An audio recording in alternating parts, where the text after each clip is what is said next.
The world-famous Gold and Silver Pawn Shop is ran by the Harrisons for many years, located in Las Vegas, Nevada. There have been a couple of times where things didn't always go exactly as planned. Even though the Pawn Stars have been running this business for years, there are still times when they make a mistake here and there and end up doing things they'll regret. In today's episode, we're going to look at some of the most insane Pawn Star moments, but before we do, make sure you're subscribed to the channel.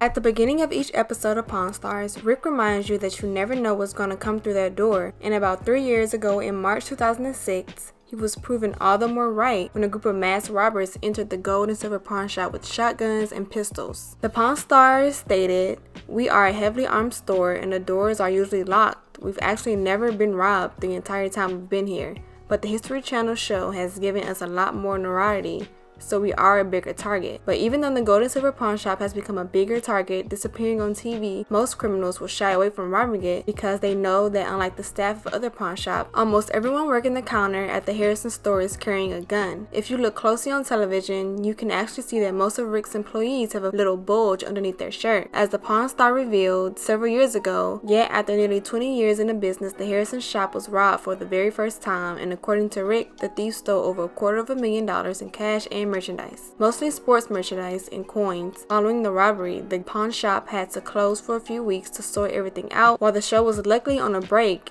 anyway at the time. And just like we usually hear him say on Pawn Stars, Rick told the reporters, "I get a buddy of mine who knows a thing or two about property insurance, so I gave him a call and he's coming down to help out."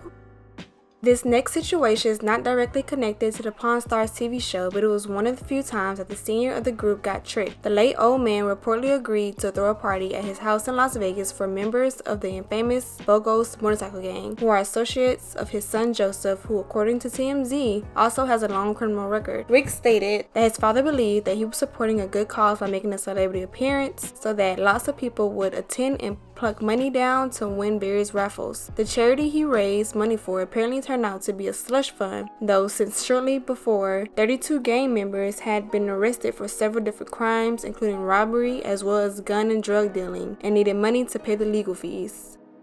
In the season 4 episode Sharpshooters, Rick was offered a 1915 Ford Model T Custom Woody, a customized early generation Ford model that has a huge sentimental value for any gearhead. A 1915 Model T taxi. It's older than you, Grandpa. Oh, a little bit, not much.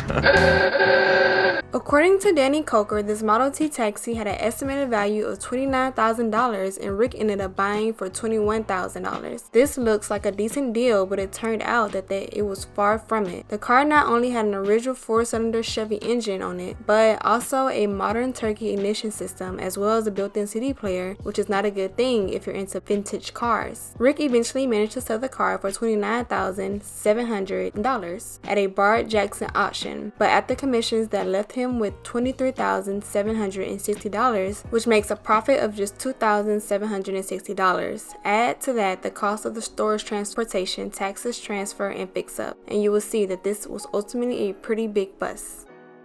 The guys at the Gold and Silver Pawn Shop love vintage cars and have a hard time resisting the urge to buy them, which has cost them quite a bit of money over the years. In the season 3 episode Case Closed, for example, a woman offered them a 1974 Lotus Europa, a fairly small car that was quite popular during its day and one of the best sports cars around in the 1970s. Only 9,300 were produced between 1966 and 1975, so Rick knew that this was a pretty rare offer and he ended up buying the car for $13,000. Despite his popularity and pristine condition, however, the car sat in the shop for over a year, which eventually prompted Rick to sell it for $1,000 less than he had paid for it. But it wasn't until the Pawn Stars brought the Lotus to eBay that they finally sold it, receiving $15,350 for it. Although this was more than he had paid for it, with shipping costs, Rick was left with a profit that was marginal or possibly even negative.